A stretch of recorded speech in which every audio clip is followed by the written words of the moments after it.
This was kind of the Friday song for a couple of minutes, but we're working on that new Friday music. We'll get to that tomorrow. But Harry is important to play because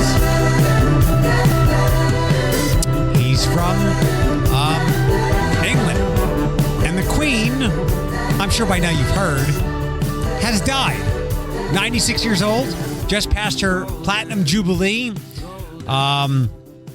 The Prince of Wales is now King Charles III. She is I believe, the longest serving monarch, male or female, in the history of that country. And I remember when I was a kid, and by the way, a very good friend who I have waited too long to have back on the podcast, Alex Goetz, will be along shortly. I actually needed Alex for my PSA show that runs Sunday mornings across our community, across our Cumulus cluster. And I was short a guest this week, and I didn't want to have to rerun something. So Alex was kind enough to hop on to talk about some projects he has. It's more fitting for the podcast discussion than it is for like that community show contact. But Alex does things of note in our community, and I think and I'm just justifying, I'm rationalizing why it was okay to put him on that show instead of just me going, hey, my friend's on today. It's that, but it's more than that. Alex will be along shortly. When I was a kid, learning about European history, and you get like the peripheral stuff when you're in middle school, I guess. In high school, I think it was 10th grade. I think his name was Mr. Boyd. I had European history. Mr. Boyd dictated the entire class. Like, we had to write down everything he said. To this day, I don't know why that happened. The trade-off for that painful work, and he wasn't uninteresting. He wasn't theatrical, but it was fine. We knew what we went into that class. Like, you were going to have to be engaged because you had to write. It was hell when you missed a class. So the trade-off for the monotony of writing every word down and hearing about the gruesome things that happened during the French Revolution, and I'll get to the Queen part, like the Reign of Terror and the beheadings, which I found rather interesting if you know my morbid curiosity. The trade-off for having to write all that shit down was he never changed his tests year to year. So people who had his class before our 10th grade class just gave us the answers. And all we had to do was make sure we all didn't get the same ones right and wrong. So that was that. We don't know enough about European history. But the things I think we do learn are like all the monarchs are really, really bad. So when I was younger, I thought very poorly of the Queen. I thought she was like an evil monarch. And then I got older and realized she just loves corgis and waving. So, our friend Philip, who now lives over there, I texted him this morning, and he hadn't seen the news. He's like 6 hours ahead of us, and this was 7 a.m. And I saw that she was very ill, and this seemed a different kind of very ill than in the past. The way the news was worded. I let him know, and he said, "I'm coming home." What? And as you know now, she has passed away at the age of 96. Philip still said he's coming home, and it made a lot of sense. He said, "Do you know how many people are going to come here?" I'm like, "Oh yeah, like that. That's a very small, narrow island. Like London is extremely dense, and to add a more understandable perspective, what the celebration of life and goodbye to her will dwarf the global interest, which is already enormous, where it is the women's version of March Madness, like the first 2 days of the tournament, how everybody's watching their bracket.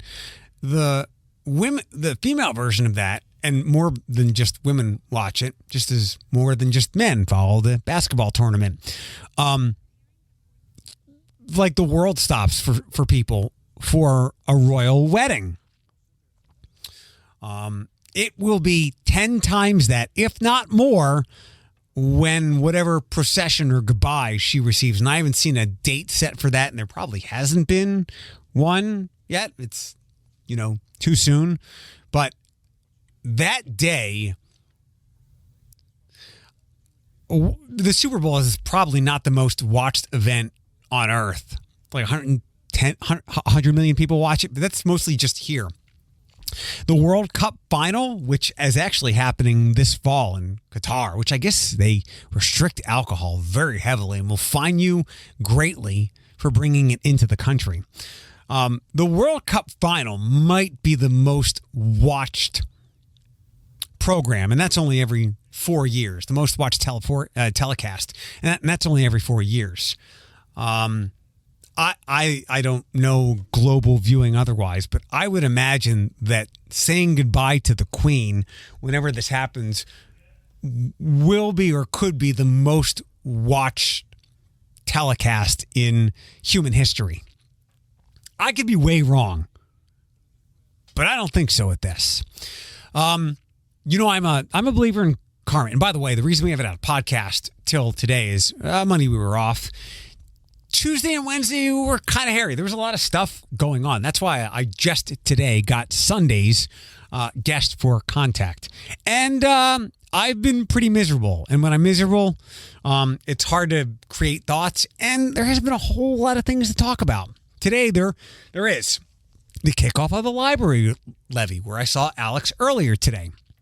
It's not a new tax.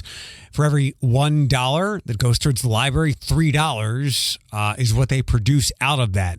So I think I got that math right. It's very important that we keep the library levy going. Again, it's not a new tax. The library is an incredibly important fulcrum of not just content, but this entire community, the city and beyond. I'm a karma person. I don't think there's a direct connection here, but there's a connection. My neighbor is a woman who has written some poorly worded emails. Not mean by any means, but some questionable punctuation and like, what are you trying to convey? I don't have any issues with her. She's very quiet, and I hope that, anything I do is not disrupting her. She has like a 20-something son, and I have heard him having sex single-digit number of times, including maybe early Sunday morning. I think she's away, and he's watching her house. So last night, beautiful night. Our patios are connected and divided by just a very simple wooden fence about 7 feet tall, but it's not blocking anything. You can see stuff and whatever else. Well, her son and some girl whose vape had run out were out on their patio playing music with no bass, but still very loudly and talking loudly and whatever, just being their age. Fine, have at it. They're clearly unaware that, we can all hear everything where you are and what you're doing with where we live. It was so loud. I was in my bedroom, second bedroom, doing my puzzle, which is over the patio, my patio. I closed the door and was listening to a podcast on my phone, and I still heard them, their music and their cackling.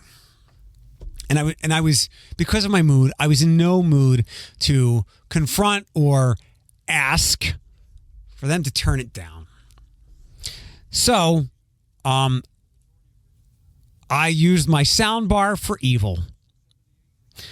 I flipped on the Avengers, and I turned it up really loud, and I went back upstairs to continue doing my puzzle. And I could feel it upstairs, so they definitely heard it. And whether it was just coincidence or they got the hint, within about 15 minutes of that movie playing, they stopped. It was childish. It was petty. I don't do things like that ever. Rarely. Totally out of character for me, but I think I'm allowed one of those a year. And it was last night. This morning, some of that karma might have come back around. So I arrive downtown on Adams Street. I park. I'm walking to the library for the library levy kickoff event. And I'm at a stop sign. I'm pretty certain, not 100%, but like 94% certain, Adams and whatever street that was a four-way stop. This truck was slowing down, but not enough to make you think they were going to stop. So I kind of stuttered as I was a third of the way across the street. They stopped, and then I, jogged the rest of the way, which was no more than like 10 yards, 15 yards.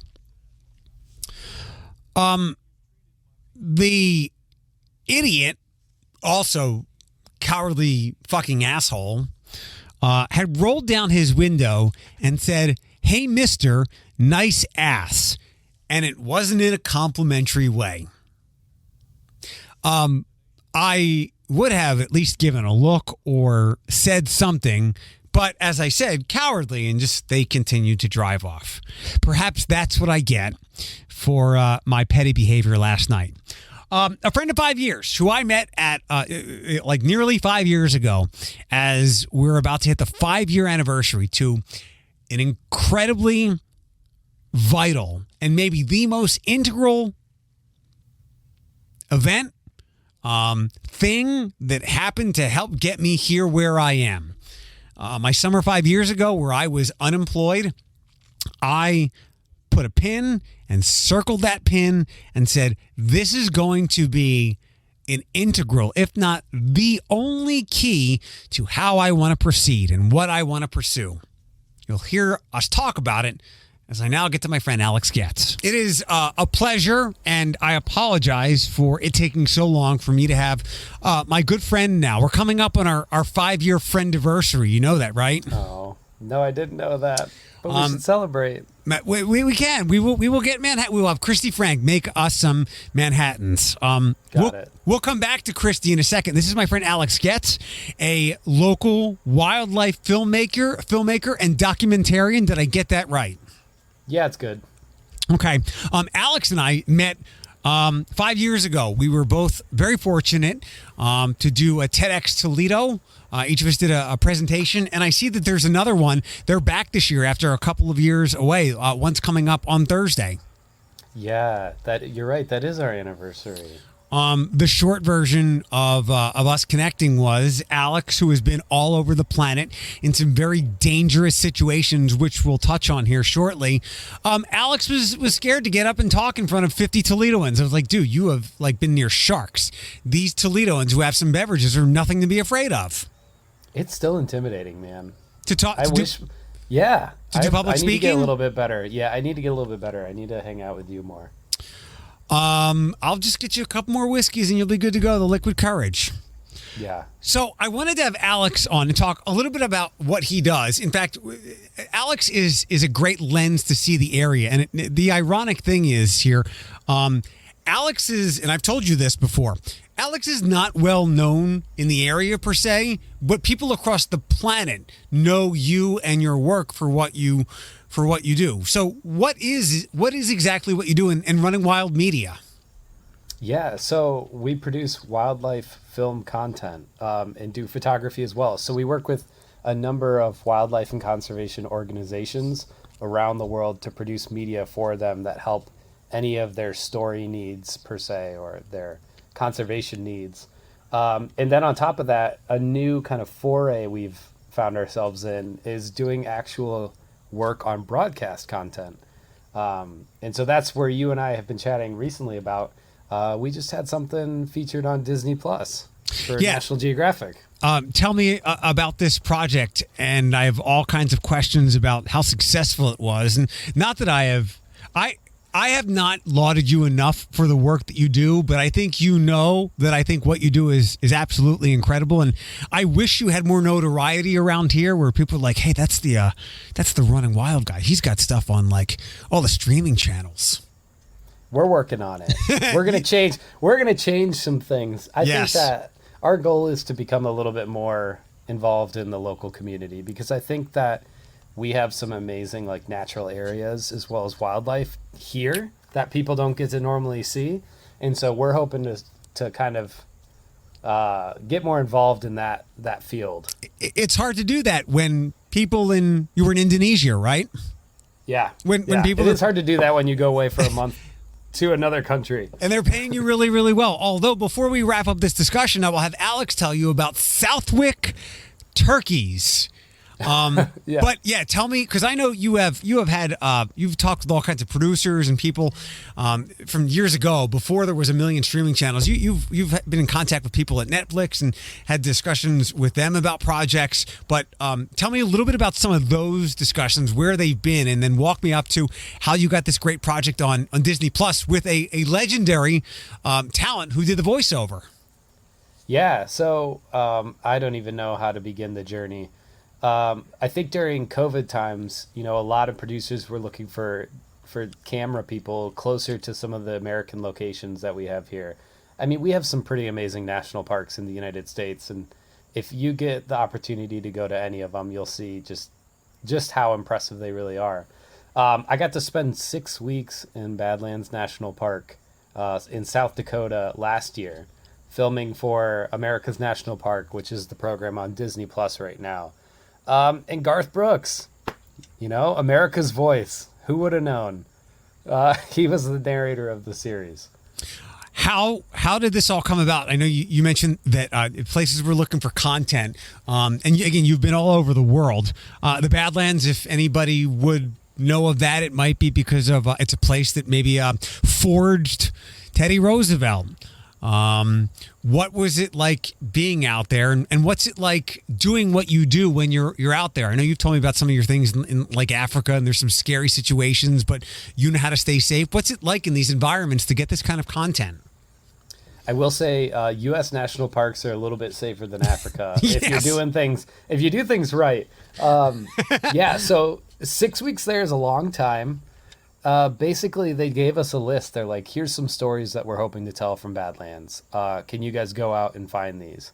And so some of the things that you see in the episode, like prairie dogs, we filmed with those. We filmed the cliff swallow scenes, and then we did a lot with bighorn sheep.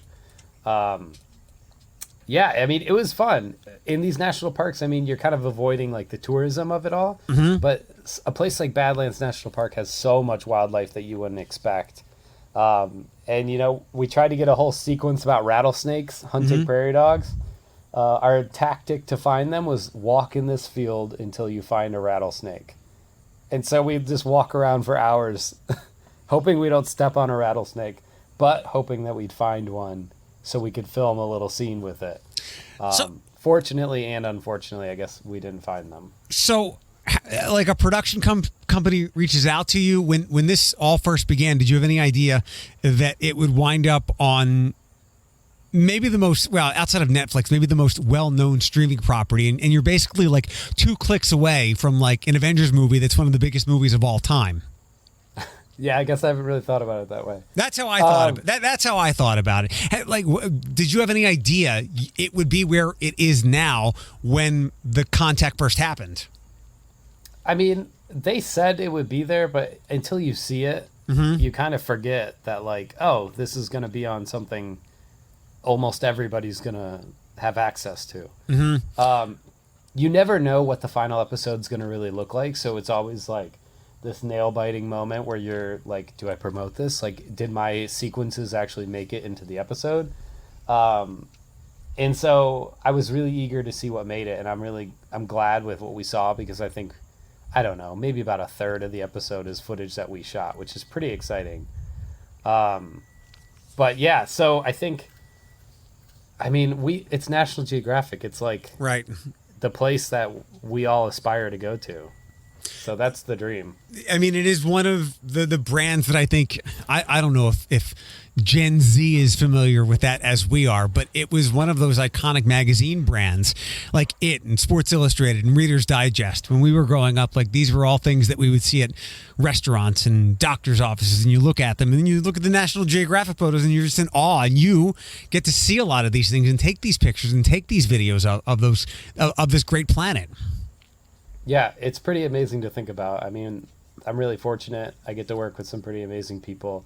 My film partner, Justin Grubb, gets to go and do these shoots with me as well, and he's an amazing, talented wildlife photographer who does a lot of underwater work.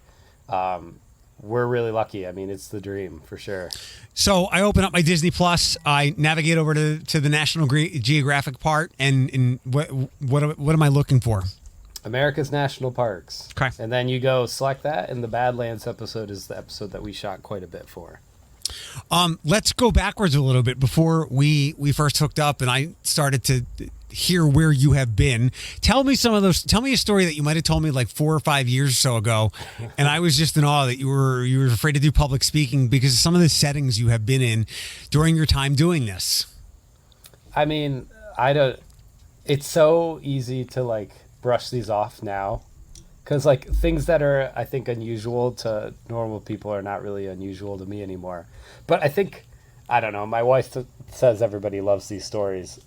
We do. The story that comes to mind that people seem to like the most is in Africa with this leopard. We were camping one night in an area that had quite a few leopards. And in the middle of the night, I was sleeping in a tent on the ground in the middle of a national park. I had to use the bathroom. And I got up and I unzipped my tent. And I heard growling back to me. And I just like immediately zipped up my tent and laid back down. And I was just laying there. My heart was racing. And then after like, I don't know, it felt like forever. Loud purring was just like going around my tent. And then eventually just like walked off. And I was like, I could have gone out there and peed, and it would have been a pretty bad situation. Did you see the animal? I didn't see it that night, but I mean, we did see a lot of leopards. So they're there. What's the most jaw-dropping encounter you've had where you had the opportunity to shoot a scene or an animal, a creature, whatever it may be, and maybe you've seen it in videos or in pictures, but then you got to see it up close or in your camera lens, and it was just beyond anything you could have expected? Oh man, I don't know. I mean, seeing wolves in the United States is always a pretty amazing sight. They're so hard to come by, and we've been really lucky to spend, I think, 2 winters out in Yellowstone searching for wolves to film. And I mean, when you see a pack of 20-something wolves come running down a mountainside, it's a pretty amazing sight to see. Why are they hard to come across? I mean, if you don't go out to Yellowstone in the winter, they just get lost in the foliage of the national park. And they blend in so well. But once the snow falls, you can actually see the wolves on the snow. And so, I don't know, Yellowstone's just not a huge tourist destination in the winter because temperatures get to like -40. So you got to be a little bit cold hardy.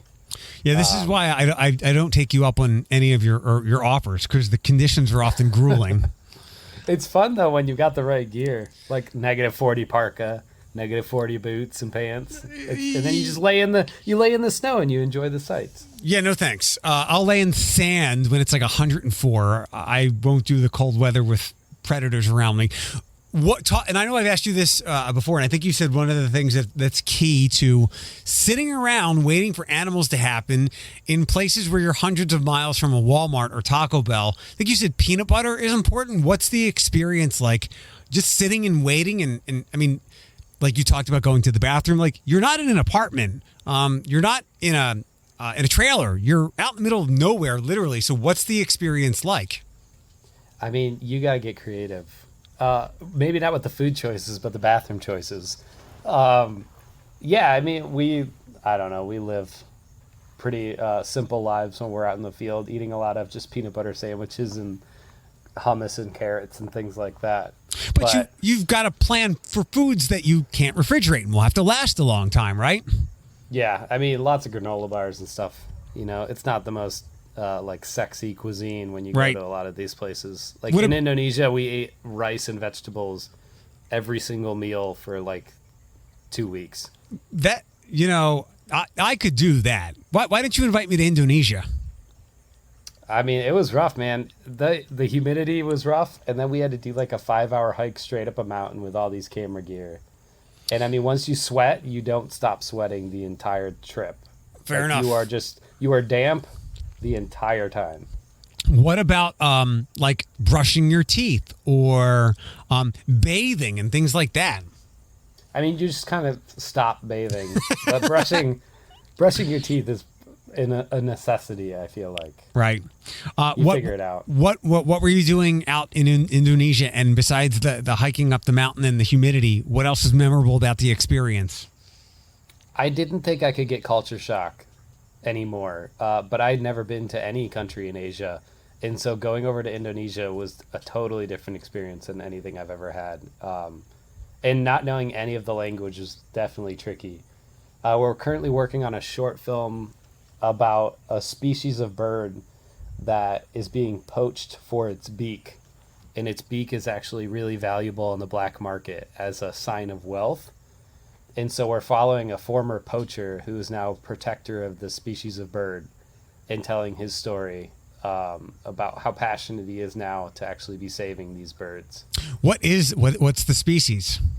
I can't give away everything, man. Oh, okay. Shooting. Fair enough. We got to do some tree climbing. We're going to be climbing some like rainforest gigantic trees to be setting up camera traps and things like that so that we can film these birds like throughout their, day-to-day lives. Let's switch up a little bit. I know, I think it was in early 2021 or late 2020 where we had coffee at plate 21, one of the plates, and you were telling me about something that was going to happen at the library system, a presentation, a great setup for running wild media, but it didn't happen, I think, because of COVID stuff. Was my timeline right on that? Yeah, this has been 3 years in the making. Okay. We started planning this pre-COVID, not knowing that a global pandemic was going to happen. Who thought? Who would have thought? Right. So we're doing a takeover of the Toledo Lucas County Public Library, the main branch downtown Toledo, starting October 6th through the end of November. We'll have a wildlife photo exhibition that features some stories from different trips that we've gone on, as well as just some wildlife photos of different encounters we've had. And then we'll be doing film screenings throughout the month of October, as well as October 10th, we will have an insect eating event. I'm sorry? An insect eating event. We will have bugs that are part of common cuisines in different parts of the world, and you get to try them. And then at the end, there'll be like a little ice cream bar where the toppings will be little candied ants and different insects. This is not going to go over well. We live at a tacos in like Margarita Town. Like I mean. Yeah, I'm trying to promote it because I'm nervous. Tell me some of the insects, and have you eaten any of them? I haven't eaten any of this specific ones. I'll say that whoever comes to this will be a little spoiled. These are going to be like nice insects to consume, but it'll go from pretty tame, which is like cooked ants, which probably won't taste like much, all the way up to like a grub. What's grub? Which will be like a thick worm. Okay. More like Survivor-esque. Have you ever met my friend Josh, or my engineer? I don't think so. I don't think I have. Josh actually recently got back from the Philippines, so he is quite. Oh, nice. He is quite an adventurer. He also is adventurous when it comes to eating. He has dug in for all kinds of. I know this is tame compared to insects, but like octopus. But I'll have to ask him if he would be interested in the insect eating contest. It's not a contest. It's just come RSVP, bring your friends, and then like we're gonna have a little presentation and these little samples of different meat, like little treats you can have. Like it's just an enjoyable night, Bring him. You should come. We will eat bugs together. Well, I will watch you and maybe Josh eat. I'll watch Josh eat. What night again is this event? October 10th. October 10th. I'm going to throw it on my calendar actually right now. Main branch of the library, right? Yeah, so that's the insect eating event. October 6th, that's the opening night of the exhibition, the wildlife photo exhibition. And then that same evening, we'll be showing a premiere of our short film, Hellbent, about an endangered species of salamander in a community in Pennsylvania fighting off a fracking injection well that's threatening their water supplies. If I didn't know you, I'd think that was a completely made-up thing. I know, isn't it weird? Wait till you see a hellbender in person sometime. They're pretty insane salamanders. I will look them up. Where in Pennsylvania was this? Fork Grant Township. It's along kind of the Appalachian Trail. A lot of the hellbender salamanders, these like foot-long salamanders, live kind of along the Appalachia area. I just looked it up. It's an ugly looking thing. Snot otter is a name for it. Yeah. Old lasagna sides. I'm trying, since people are listening right now. It looks like a fat snake mixed with a fish. It's very ugly. I'm sorry. Google image it. There's something to be marveled at. Is this like when someone once told me, my old friend Megan told me, my current friend Megan told me to Google wet koala and you'll never look at koala bears the same way ever again?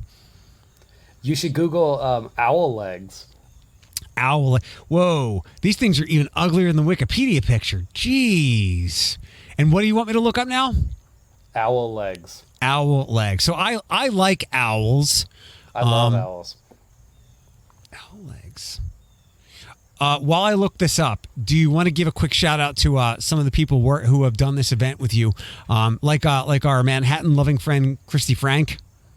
Yes. So the photo exhibition is going to feature a number of my photos, my film partner Justin Grubbs, as well as a local Toledo wildlife photographer, Christy Frank, who has worked on some projects with us as well.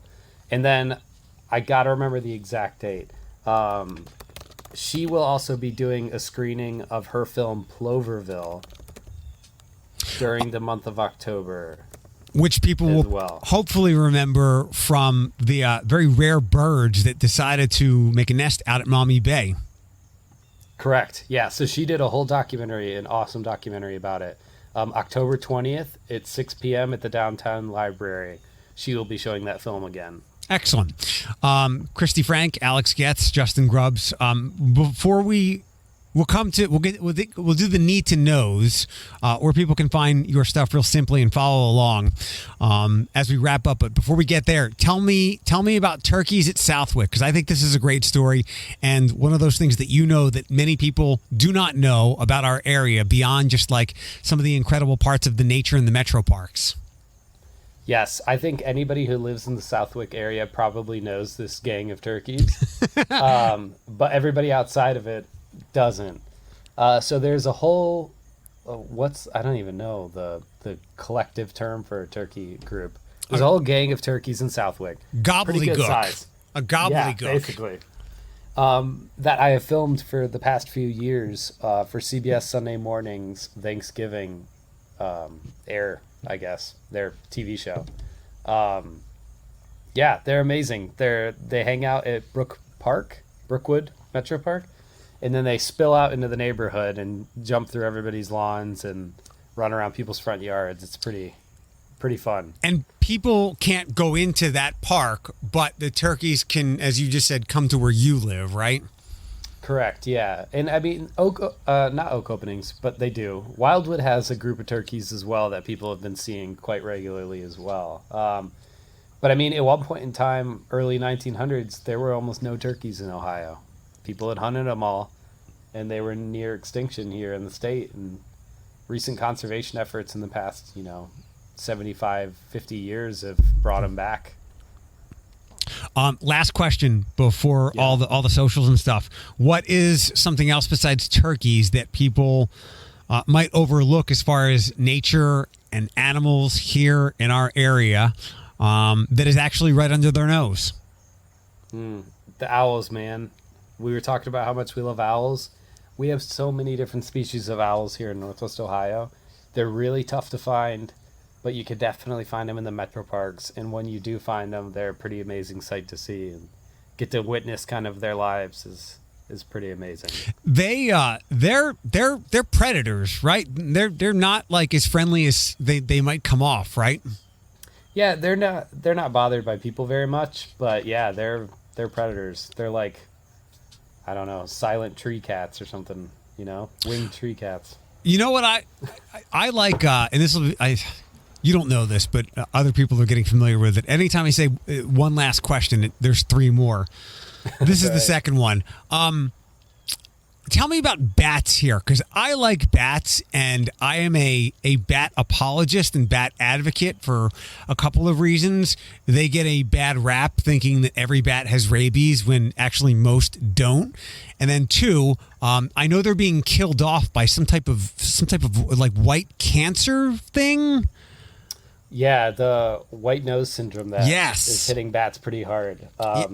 I don't think it's as much of a concern here in Northwest Ohio, but over in Northeast Ohio, it is a really big problem in places like Cuyahoga Valley National Park. Go ahead. What were you going to say? I was just going to say, where can you find bats here? Not that people want to search them out because they're so frightened by them, but they're really nothing to be afraid of. They're annoying if you get in the house, but they're actually quite easy to dispose of because they're always sleeping. Yeah, they're pretty amazing. I wish they were easier to film. They're really tough. But I just learned about this program actually this year from Metro Parks Toledo. They offer a bat monitoring program throughout the summer. And so I actually toured Wildwood Metro Park at night doing bat monitoring surveys. And it was actually one of the most beautiful Metro Parks Toledo experiences I've had in the Toledo area. So I highly recommend that for anybody who just wants something new to do on an evening during the week. Invite me to that. Yeah, man, let's do it. Now you know I like bats a whole lot, so I'm all in for that. We can do it next year. I think that they might be wrapped for this year, though. Are there a lot of bats in this area in general? Yeah, but I mean, we could use more. You know, their populations are all decreasing just because they're losing habitat. Right. But you know, the metro parks and the other wild areas around here are great refuges for them. People hate mosquitoes, but you know what? Love mosquitoes. Bats. You know, let's get as many bats as we can. They eat them? And yeah, they love to eat mosquitoes. I did read, not that long ago, that the mosquito is like the most useless creature on Earth. They're pretty frustrating, man. The fact that them and ticks, the fact that they can actually transmit diseases is pretty frustrating. And a lot of things can, but if there were no mosquitoes, bats would find something else to eat. Like, they bring no ecological benefit whatsoever to the planet. I mean, they're a great food source for things like bats. Without them, I think that we would lose a lot of, you know, our flying predator type species like bats and different types of birds and things like that. Fair enough. They are useful, just not to humans. Right. Okay. All right. Thanks for the time. How can people follow your stuff, watch more of your things, stay in touch with you? I know you're sending out press releases now. Do you do a newsletter or anything like that? We're working on that as well. But yeah, follow us at Running Wild Media on Facebook and Instagram, or on our website, runningwild.media. Check out the Toledo Lucas County Public Library's website to see all the details and all the events we're doing in October. And then if you're interested in just following me personally, find me on Instagram at AGOETZ Film, Goetz Film. And you also live in the South Toledo if they really want to follow you. Yeah, if you really want to follow me, you might find me wandering around the streets of South Toledo. Yeah. Or in the liquor store at the Kroger on Glendale in Detroit. Don't give away my secrets.